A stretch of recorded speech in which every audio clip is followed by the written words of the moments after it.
오늘 하나님께서 우리에게 주시는 말씀 함께 보도록 하겠습니다. 요한복음 21장 1절에서 14절, 제가 한 절, 여러분이 한 절 번갈아 읽도록 하겠습니다. 그 후 예수께서는 디베랴 바다에서 제자들에게 다시 자신을 나타내셨는데 그 나타내심은 이러합니다. 시몬 베드로, 디두모라고 하는 도마, 갈릴리 가나 사람인 나다나엘, 세베대의 두 아들들, 그리고 다른 두 제자가 함께 있었습니다. 시몬 베드로가 그들에게 나는 물고기를 잡으러 가겠소 하고 말하자 그들이 우리도 같이 가겠소 하고 말했습니다. 그들은 나가서 배를 탔습니다. 그러나 그날 밤 그들은 물고기를 한 마리도 잡지 못했습니다. 날이 밝아올 무렵 예수께서 바닷가에 서 계셨으나 제자들은 그분이 예수이신 줄 알아보지 못했습니다. 예수께서 제자들에게 얘들아 물고기를 좀 잡았느냐 하고 물으시자 그들은 한 마리도 잡지 못했소라고 대답했습니다. 예수께서 제자들에게 말씀하셨습니다. 그물을 배 오른편에 던져보라. 그러면 물고기가 잡힐 것이다. 제자들이 그물을 배 오른편에 던지자 물고기가 너무 많이 걸려 그물을 배 안으로 들어 올릴 수가 없었습니다. 예수께서 사랑하시던 제자가 베드로에게 말했습니다.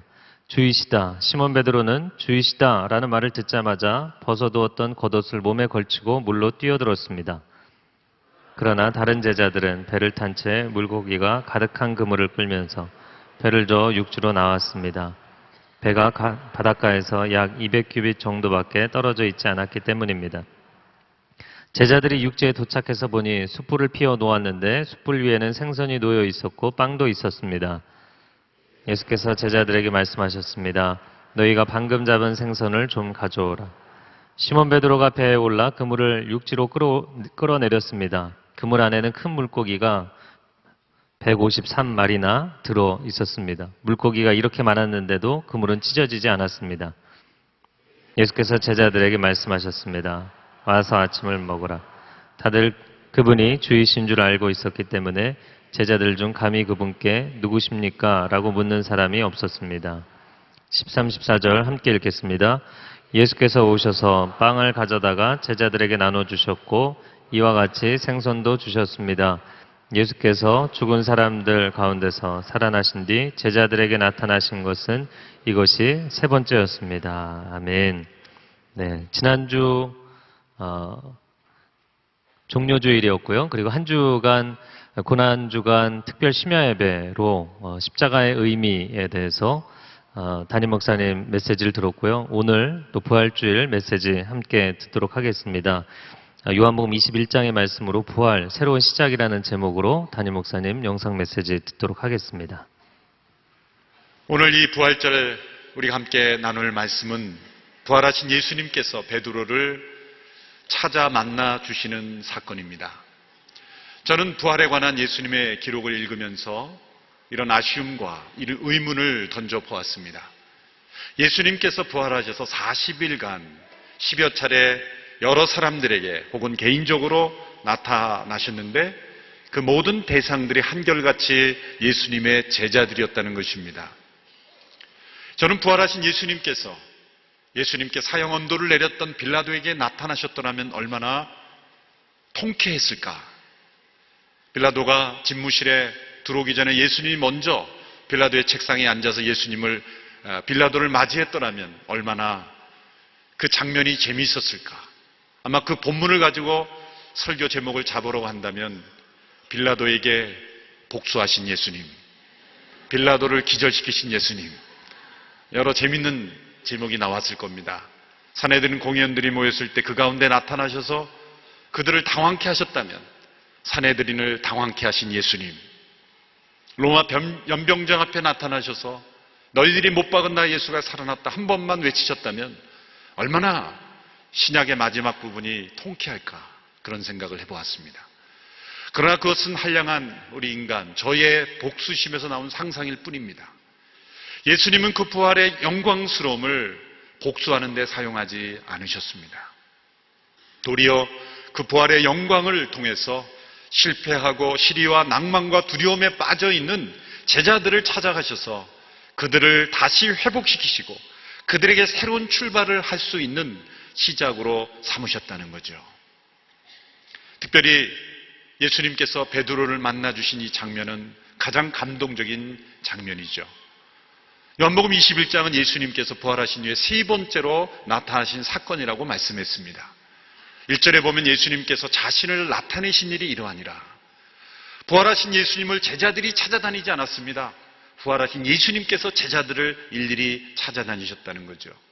왜냐하면 제자들은 다 두려워 떨었고 예수님이 부활하셨다는 소식을 들었지만 그들은 여전히 좌절과 절망과 두려움 속에 빠져 있었다는 거죠.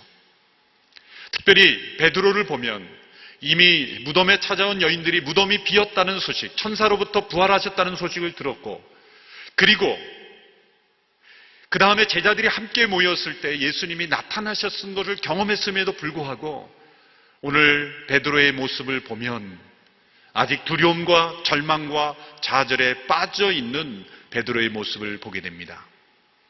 예수님은 이 베드로를 회복시키기 위해서 부활하신 영광으로 찾아오신 겁니다.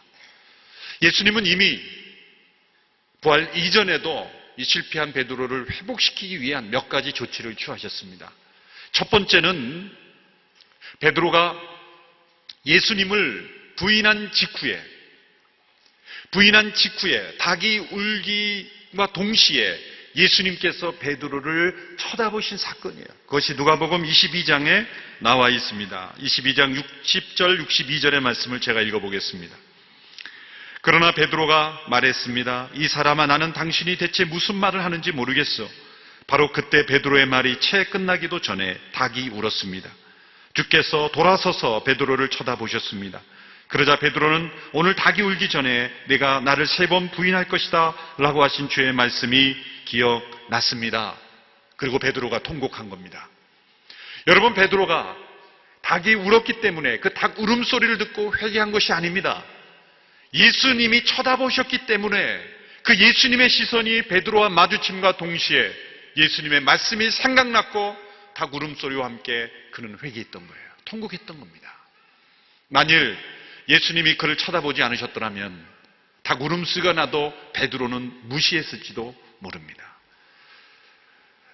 예수님이 돌아서서 베드로를 쳐다보신 순간, 베드로가 그 예수님의 눈빛을 본 순간 예수님의 말씀이 기억난 것이죠.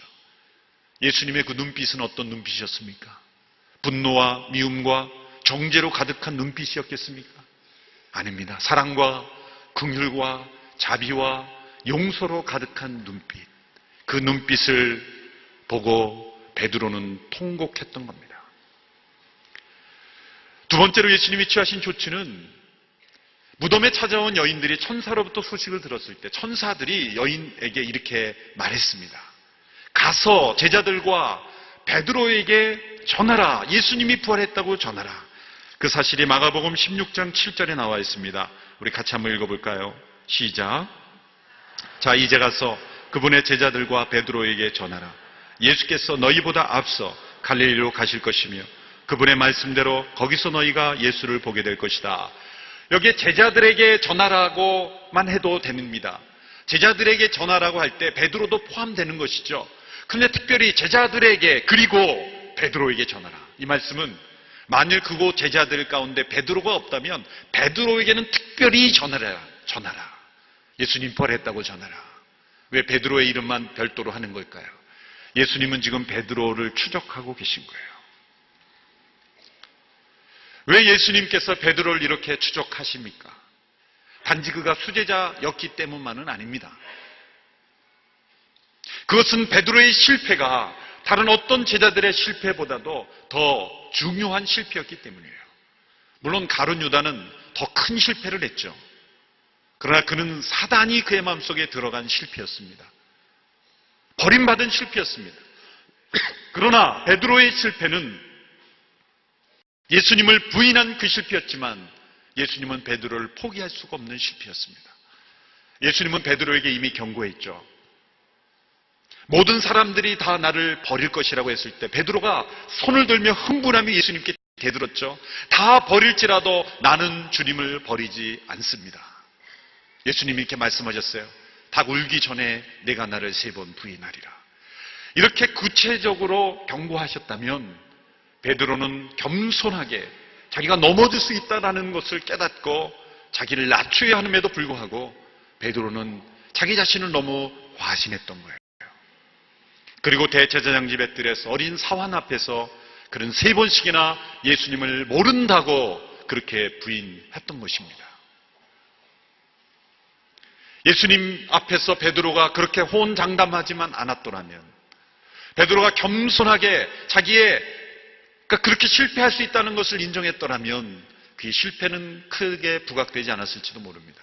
사복음서 모두가 다 베드로의 실패를 기록한 것으로 봐서 그것은 제자들에게도 충격적인 사건이었다는 거죠. 예수님은 바로 이 실패한 제자 베드로를 찾아오셨습니다.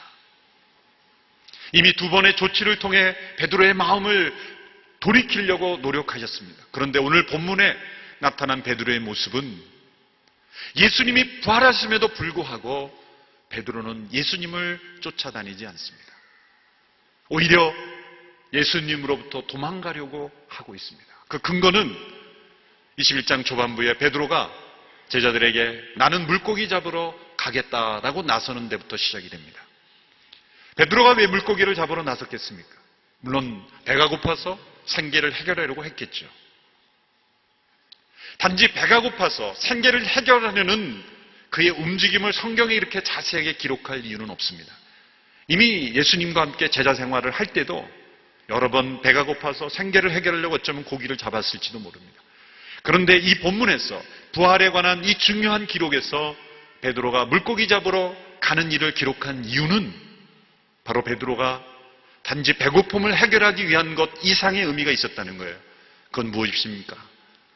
예수님의 제자로서의 삶을 포기하고 싶었다는 거예요. 도망가고 싶었다는 겁니다. 그의 절망감에 사로잡혀 예수님을 부인한 그의 실패를 덮어보려고 그는 예수님으로부터 떠나고 싶었던 거예요.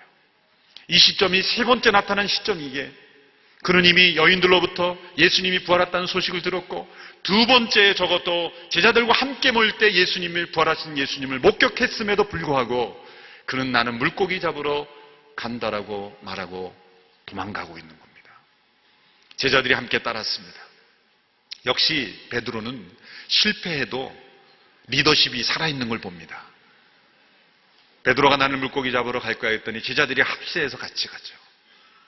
예수님은 물고기 잡으러 갔던 그 현장에 찾아오십니다.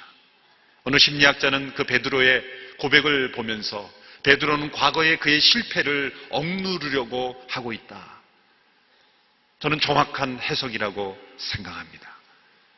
예수님이 부활했지만 베드로는 두렵게만 했지 기쁘지 않았다는 거죠. 왜? 예수님은 말씀대로 부활하셨지만 베드로는 기쁨으로 주님을 만나기가 어려웠다는 거예요. 자신의 과거의 실패가 그의 발목을 붙잡고 있었다는 겁니다. 내가 예수님을 부인했던 나의 모습, 그 예수님의 시선을 기억할 때 감히 예수님 앞에 설 수 없는 그런 절망과 좌절로 인해서 그는 사표를 내고 싶었던 거예요. 여러분, 우리의 죄와 허물과 실패 때문에 때로 내가 하고 있는, 내가 섬기고 있는 사역을 주님이 나를 부르신 부르심을 포기하고 싶을 때가 있지 않습니까? 이러고도 내가 성도라 말할 수가 있는가? 이러고도 내가 직분자라고 말할 수가 있는가? 이러고도 내가 목사라 말할 수 있는가? 이러고도 내가 선교사라 말할 수가 있는가? 나의 실패와 좌절 때문에 주님을 따르는 길을 포기하고 싶고 부르심의 길을 다시 돌이키고 싶은 그런 때가 있지 않습니까? 바로 베드로의 모습입니다. 부활하신 예수님은 베드로가 그런 상태에 머물기를 원치 않으셨습니다. 그 베드로를 실패로부터, 좌절과 절망으로부터 다시 건져 올려서 새로운 시작을 할 수 있도록 해주시기 위해서 부활하신 예수님이 베드로를 찾아오신 겁니다. 예수님은 이 베드로에게 3가지 상황을 준비하셔서 이 베드로를 다시 시작할 수 있도록 인도하셨습니다. 첫 번째 상황은 바로 그의 그물을 비게 만든 겁니다. 빈 그물. 이것이 부활하신 예수님이 베드로를 회복시키시는 첫 번째 세팅입니다. 이제 베드로가 제자들과 함께 그물을 열심히 내리고 있었지만 계속해서 빈 그물이 올라오고 있었습니다.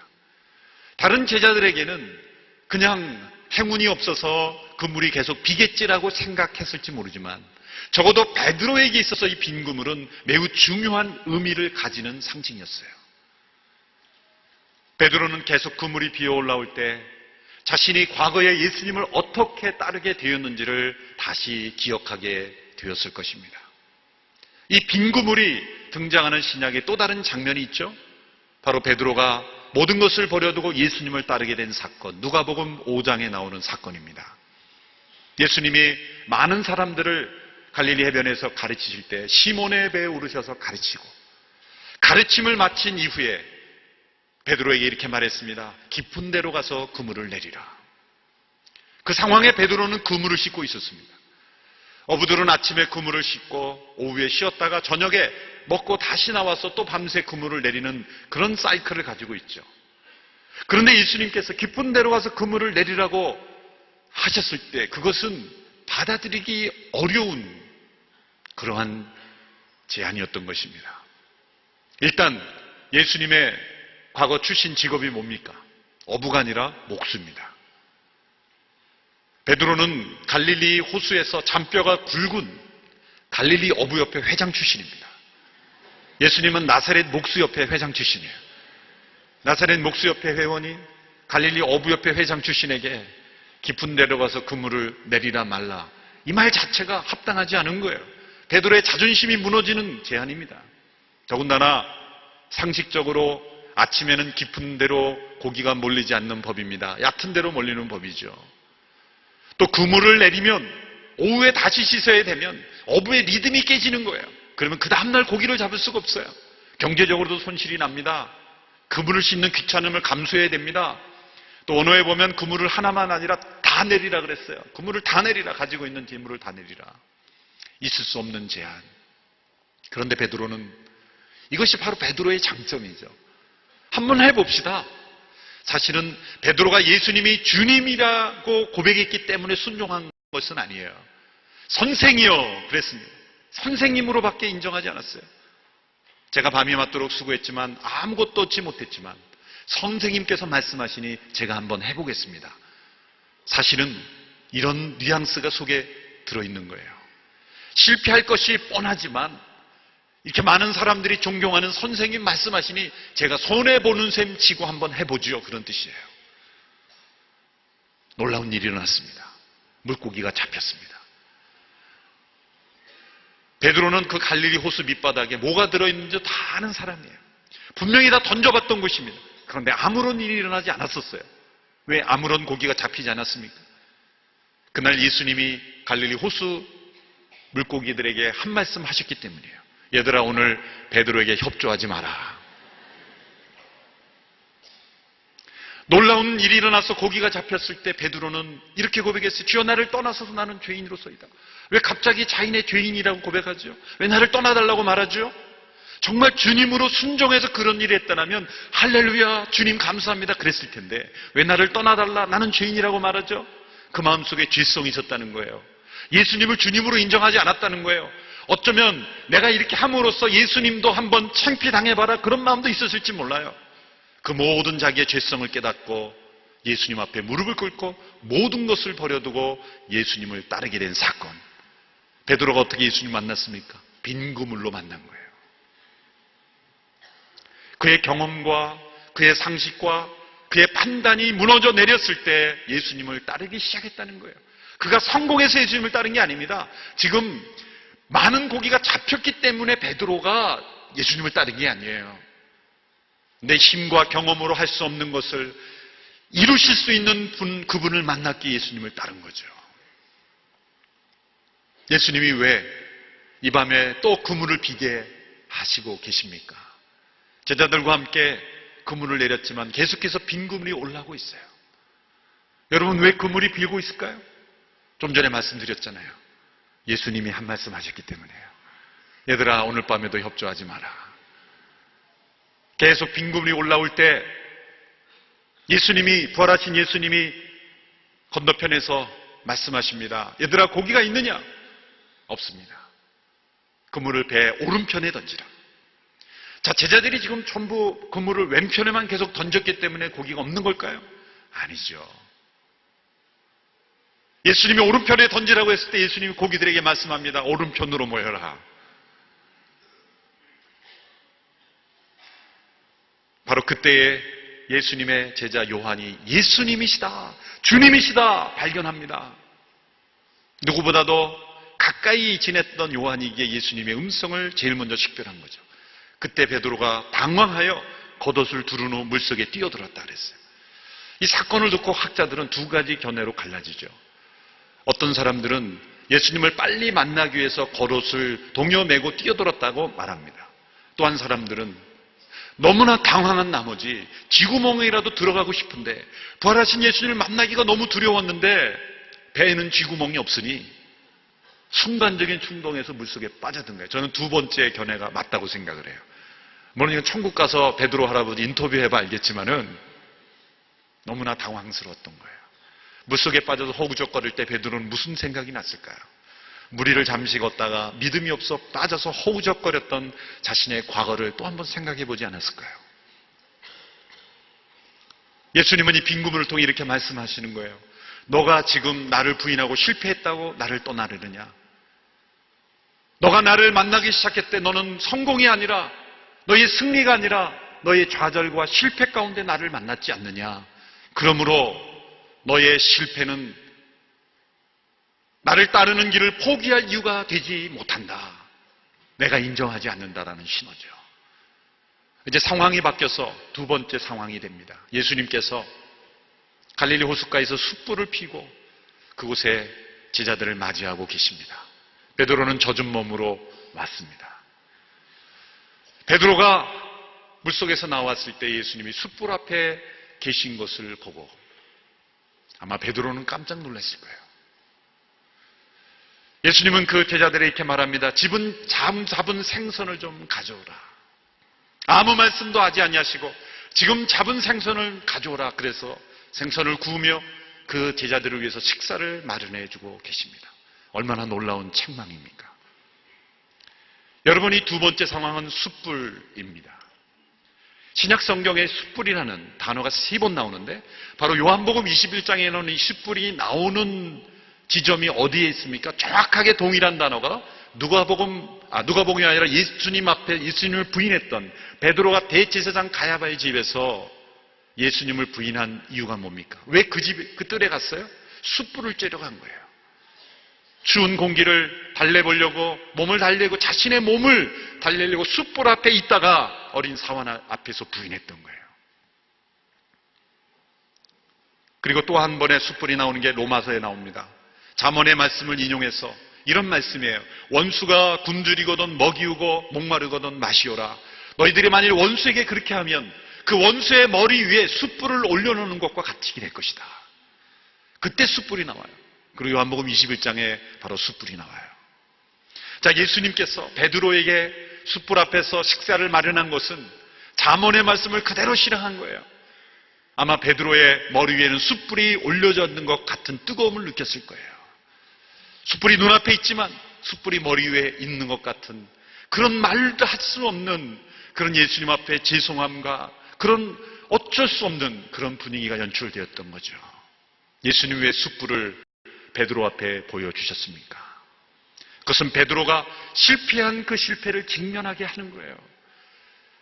지워버리고 싶은 기억의 상처, 아픔과 그리고 자신의 죄악과 그 실패를 묻어버리지 말고 내 앞에서 그걸 드러내라. 그거를 밝히 인정하라. 나는 이런 사람이랬다는 것, 그것을 받아들이라라는 거예요. 아마도 베드로는 그 사건 이후에 자신이 대제사장 지배들에서 숯불 앞에서 부인하고 난 이후에 이 숯불에 대한 알러지가 생겼지 않았을까 저는 추측합니다. 아마 숯불 갈비집에는 못 갔지 않았을까. 왜냐하면 자신의 실패의 현장이기 때문이었죠. 그러나 예수님은 그 숯불을 가져와서 거기서 음식을 마련해 주시면서 그 실패를 직면하고 드러내고 인정하고 그리고 주님을 만남으로 다시 일어날 수 있도록 식사를 마련해 주시는 거예요. 예수님께서 베드로를 만나자마자 그를 책망하지 않으셨어요. 와서 조반을 먹으라. 와서 조반을 먹으라.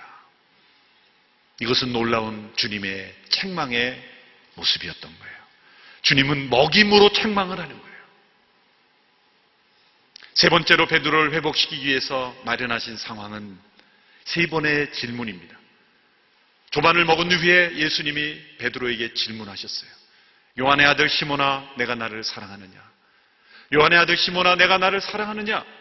요한의 아들 시몬아, 이 사람들보다 내가 더 나를 사랑하느냐?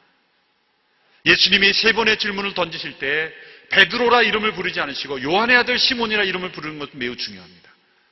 베드로란 이름은 반석이에요. 베드로는 반석 같은 삶을 살지 못했어요.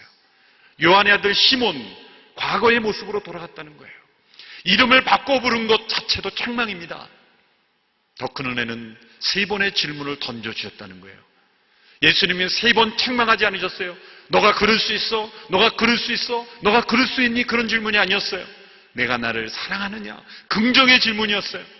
베드로의 마음속에 주님을 향한 사랑이 남아있었다는 것을 예수님은 보셨기 때문이에요. 우리가 실패하고 좌절하고 절망했지만 우리가 100% 예수님을 부인하고 예수님이 싫어서 그렇지 않았다는 걸 예수님은 알고 계신 거예요. 우리가 때로 죄를 짓고 절망하고 예수님 앞에 합당하지 못한 삶이 있지만 우리가 100% 예수님을 떠나고 싶어서 그렇게 한 건 아니라는 걸 하나님이 아신다는 거예요. 바로 그 작은 사랑을 일으키시는 거예요. 우리가 행한 큰 잘못을 들춰내시기보다 우리 안에 있는 작은 사랑의 가능성을 보시며 내가 나를 사랑하지 않느냐? 내가 나를 사랑하지 않느냐? 질문하시는 거예요. 베드로가 내가 주를 사랑하는 줄 주께서 하십니다. 자신이 없는 거예요. 내가 주를 사랑합니다로 끝맺지를 못하는 거예요. 왜? 그 사랑이 너무나 형편없고 너무나 작고 너무나 미약한 사랑인 줄 알기 때문에 주님이 다 아십니다. 그 이유는 뭐예요? 제 사랑이 얼마나 미약한지, 제 사랑이 얼마나 쉽게 무너지는지를 주님이 아십니다. 그리고 마지막에는 근심까지 했다고 그랬어요. 이 사람들보다 더 사랑했다고 자신 자만하고 교만했던 나의 모습을 보면서 근심하여 가로되 내가 주를 사랑하는 줄 주께서 아십니다. 여러분이 세 번의 질문은 기가 막힌 거예요. 예수님이 4번도 아니고 5번도 아니고 그리고 1번도 아니고 2번도 아닌 3번의 질문을 던진 이유는 뭘까요? 그것은 베드로가 3번 예수님을 부인했기 때문이에요. 이 3번의 질문이 나올 때마다 대답할 때마다 자신의 입으로 나는 예수님을 모릅니다, 모릅니다, 모릅니다 고백했던 3번의 부인이 내가 주를 사랑합니다, 사랑합니다, 사랑합니다 고백함으로써 자신의 실수와 실패를 씻어내는 고백을 예수님께서 유도하신 거예요. 그리고 예수님은 그래 됐다. 베드로가 실패하고 부인한 것에 대해서는 한마디도 하지 아니하시고 내가 나를 사랑하니 그럼 됐다. 그럼 내 양을 먹이라. 내 양을 치라. 내 양을 먹이라. 그에게 새로운 사명을 주신 것입니다. 베드로가 만난 부활의 주님은 그에게 새로운 시작을 허락하시는 주님이셨어요. 베드로에게만입니까? 바로 우리가 만나는 부활의 주님은 바로 우리에게 언제나 새로운 시작을 허락하시는 주님이십니다. 우리 과거의 죄와 허물이 아무리 크다 할지라도 우리 주님의 사랑보다는 크지 않습니다. 우리 주님의 용서보다는 크지 않습니다. 부활하신 주님 앞에서 우리는 언제나 새로운 시작이 가능합니다. 단 조건이 하나 있어요. 예수님과 식사 한번 해야 돼요. 예수님과 아침 식사하셔야 돼요. 예수님이 마련하신 그 식사 자리에 그러나 내가 실패했던 숯불 앞에 있어야 되는 거예요. 내가 경험했던 그 빈 구물을 가지고 내가 부인했던 그 실패를 직면하고 인정하고 그 십자가 앞에 밝히 드러내고 고백하고 내가 죄인임을 인정하고 그러나 동시에 주님을 향한 나의 작은 사랑이지만 사랑을 고백하며 나갈 때 주님은 됐다. 그러면 새로 시작하라. 새로운 출발을 우리에게 허락하시는 주님이십니다. 이 거룩한 부활주일 우리 모두가 새로운 시작을 허락하시는 주님을 새롭게 만날 수 있게 되기를 축원합니다. 주님이 마련하신 아침 식탁에 함께 참여함으로 우리의 빈 구물을 인정하고 숯불 앞에서의 우리의 죄악을 고백하고 드러내고 십자가에 우리의 옛 모습을 넘겨드리고 주님과 함께 부활함으로 우리에게 새로운 시작, 새로운 출발을 경험하는 귀한 주일이 될 수 있게 되기를 축원합니다. 어제의 모습으로 다시 돌아가지 않게 되기를 바랍니다. 오늘이 베드로에게 새로운 출발이었던 것처럼 우리에게도 새로운 출발을 경험하는 복된 부활주일이 되기를 주님의 이름으로 축원합니다. 기도하겠습니다.